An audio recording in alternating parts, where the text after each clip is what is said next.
Voici exactement comment un candidat de niveau C2 organise sa réponse. Regardez bien. Bienvenue sur TCF Lab. Aujourd'hui, nous allons faire une simulation complète de l'expression orale TCF Canada.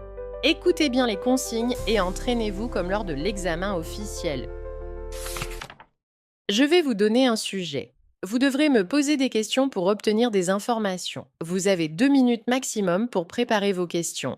Vous pouvez prendre des notes, si vous le souhaitez, sur cette feuille. Après les 2 minutes de préparation, ou si vous êtes prêt avant, nous commençons l'entretien. C'est vous qui parlez en premier. C'est vous qui conduisez la conversation. L'entretien doit durer 3 minutes 30. Vous pouvez demander plus de précision ou faire répéter des informations. Je vous lis le sujet. Je suis une amie canadienne. Je reviens d'un très bon séjour à la montagne. Vous aimeriez préparer un voyage du même type et vous me posez des questions sur mon expérience, destination, logement, activité, etc.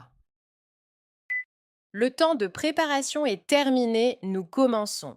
Salut, j'ai entendu dire que tu revenais d'un très bon séjour à la montagne et justement, j'aimerais organiser un voyage du même genre. Est-ce que je peux te poser quelques questions?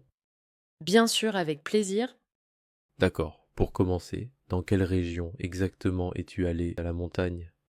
Je suis allée dans les Laurentides, au Québec. Et à propos de cette région, qu'est-ce qui t'a le plus marqué ou plu pendant ton séjour?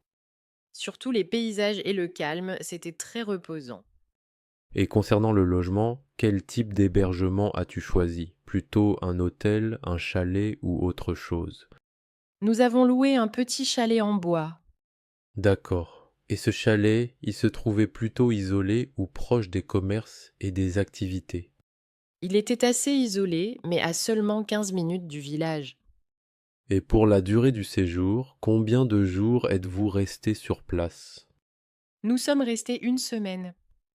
Et au niveau du budget, environ combien faut-il prévoir pour une semaine comme celle-là, logement compris?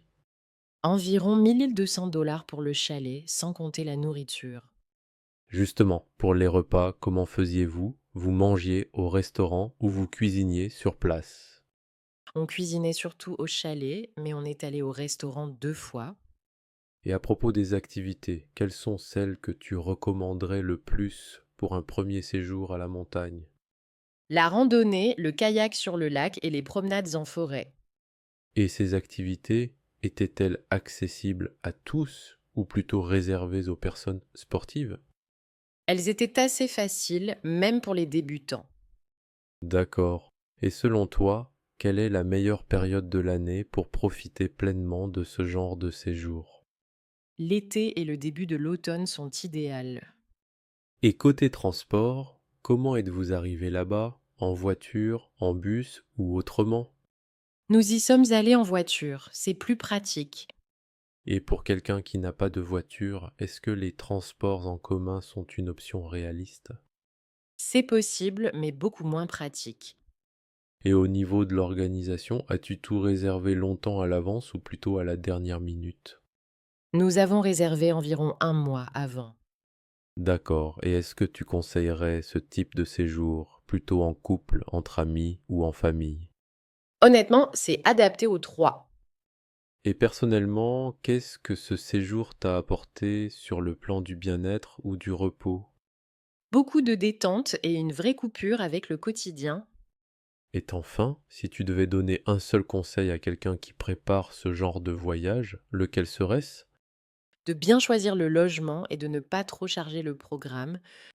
Super, merci beaucoup pour toutes ces informations. Ça m'aide vraiment à mieux préparer mon voyage. J'espère pouvoir vivre une expérience aussi agréable que la tienne.